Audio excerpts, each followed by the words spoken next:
દેશમાં જો તમે આવનારા દિવસોમાં ઇન્ડિગો, એર ઇન્ડિયા અથવા એર ઇન્ડિયા એક્સપ્રેસમાં ઉડાન ભરવાનું આયોજન કરી રહ્યા છો તો તમને વિલંબ અથવા ફ્લાઇટ રદ થવાનો સામનો કરવો પડી શકે છે, કારણ કે વિશ્વના સૌથી વધુ ઉડતા નેરો બોડી વિમાન એરબસ A320 ફેમિલીના ફ્લાઇટ કંટ્રોલ કમ્પ્યુટર્સમાં તીવ્ર સૌર કિરણોત્સર્ગને કારણે ડેટા કરપ્ટ થવાનું જોખમ સામે આવ્યું છે। આ ખામીના કારણે એરબેઝ વિશ્વભરમાં ચાલતા લગભગ 6000 વિમાનો માટે તાત્કાલિક સોફ્ટવેર અને કેટલાક કિસ્સાઓમાં હાર્ડવેર અપડેટ અને રિપ્લેસમેન્ટનો આદેશ આપ્યો છે। યુરોપિયન યુનિયન એવિએશન સેફ્ટી એજન્સીએ પણ ઇમરજન્સી એરવર્થીનેસ ડાયરેક્ટિવ જાહેર કરી દીધું છે, જેની સીધી અસર ભારત સહિત વિશ્વની તમામ મોટી એરલાઇન્સ પર પડી રહી છે। આ બધું જેટ બ્લુ એરવેઝની ફ્લાઇટ 1230 સાથે 30 ઓક્ટોબર 2025ના રોજ શરૂ થયું હતું। ઉડ્ડયન દરમિયાન અચાનક ફ્લાઇટ કંટ્રોલ સિસ્ટમમાં ખામી આવી અને વિમાનને ફ્લોરિડાના ટેમ્પામાં ઇમરજન્સી લેન્ડિંગ કરાવવું પડ્યું હતું। તપાસમાં ખબર પડી કે તીવ્ર સૌર કિરણોત્સર્ગને કારણે ફ્લાઇટ કંટ્રોલ કમ્પ્યુટરની મેમરીમાં રહેલો મહત્વપૂર્ણ ડેટા કરપ્ટ થઈ ગયો હતો। આ પછી એરબસે તુરંત એલર્ટ ઓપરેટર્સ ટ્રાન્સમિશન જાહેર કર્યું અને EASA એટલે કે ઇમરજન્સી ડાયરેક્ટિવ લાગુ કરી દીધું હતું। ભારતમાં ઇન્ડિગો અને એર ઇન્ડિયા સૌથી મોટા ઓપરેટર છે।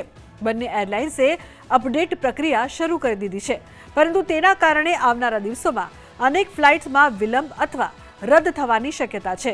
ઇન્ડિગોએ પણ કહ્યું કે સેફટી ફર્સ્ટ।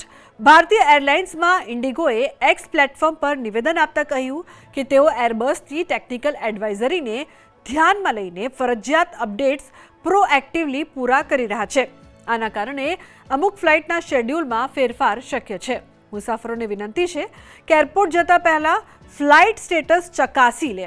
બીજી તરફ એર ઇન્ડિયાએ પણ સત્તાવાર નિવેદન જાહેર કરીને જણાવ્યું છે કે સોફ્ટવેર અથવા હાર્ડવેર રિઅલાઇનમેન્ટને કારણે કેટલાક વિમાનોનો ટર્ન અરાઉન્ડ ટાઈમ વધશે, શેડ્યુલ સેવાઓ પણ પ્રભાવિત થશે। મુસાફરોને વિનંતી છે કે તેઓ ઉડાનનું સ્ટેટસ તપાસે।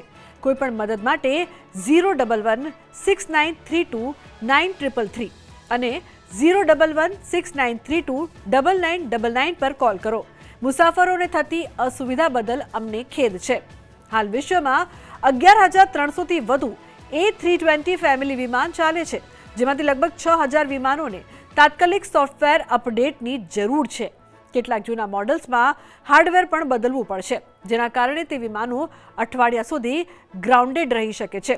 આ અપડેટ્સ દરમિયાન વિમાનોને ઓછામાં ઓછા 4 થી 6 કલાક વધુ જમીન પર રાખવા પડે છે, જેના કારણે શેડ્યુલમાં મોટું વિઘ્ન પડશે। ઉદ્યોગ નિષ્ણાતો માને છે કે આગામી કેટલાક અઠવાડિયા સુધી વૈશ્વિક સ્તરે ફ્લાઇટ વિલંબ અને રદની સ્થિતિ રહેશે। દુનિયામાં સૌથી વધુ વેચાતા એરબસના A320 સિરીઝના એરક્રાફ્ટ પર તીવ્ર સોલાર રેડિયેશનનું જોખમ મંડરાઈ રહ્યું છે। આ અંગે એરબસે પણ પોતાની વેબસાઇટમાં જણાવ્યું કે સલામતી અમારી સર્વોચ્ચ પ્રાથમિકતા છે। અમે બધી એરલાઇન્સ સાથે મળીને આ સમસ્યાનો ઝડપથી ઉકેલ લાવીશું। થયેલી અસુવિધા બદલ અમે દિલગીર છીએ। નોંધનીય છે કે જો સોલાર રેડિયેશનથી ફ્લાઇટ કંટ્રોલ ડેટા ગડબડાઈ જાય તો ઊંચાઈ, દિશા કંટ્રોલ જેવી અત્યંત મહત્વપૂર્ણ માહિતી ખોટી થઈ શકે છે।